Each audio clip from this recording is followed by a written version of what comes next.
Hi, my name's Reverend Val. I'm a United Methodist pastor in East Tennessee, and I need to speak plainly today.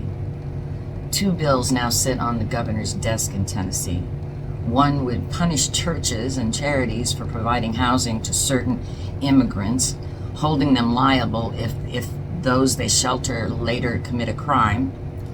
The other redefines who can be considered a religious minister in the eyes of the state, undermining religious freedom and narrowing the sacred role to those the government deems acceptable.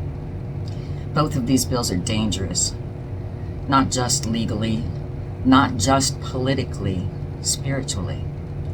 The prophets were clear. God stands with the stranger, the sojourner, the vulnerable.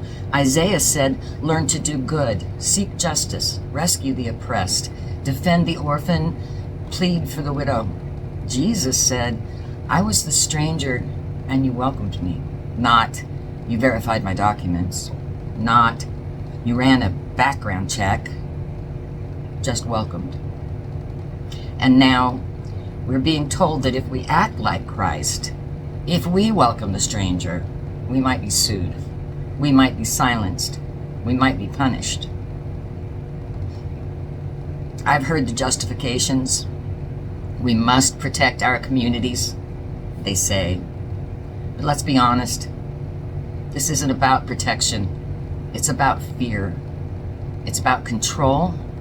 And it is the exact opposite of what the church is called to do. Let me borrow the words of a fictional character, Cardinal Benitez, in the movie Conclave. He said, what do you think we're fighting? You think it is those deluded men who have carried out these terrible acts? No, my brother, the thing you're fighting here is inside each and every one of us.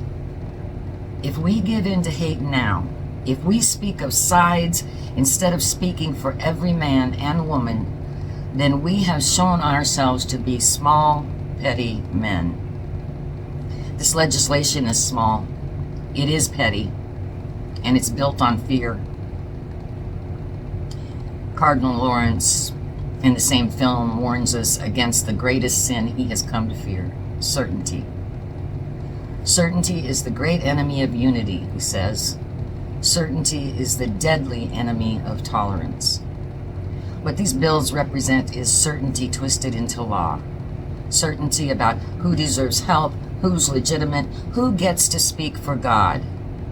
But Jesus didn't come to draw lines, not lines in the sand. He came to erase them. And so I say this to my fellow clergy, to our legislators, to anyone within the sound of my voice. The church is not the past. The church is what we do next. So what will we do next? We will not be silent. We will not let unjust laws define our faith. We will continue to welcome the stranger. We will preach truth to power. We will follow Christ, not the convenience of Caesar.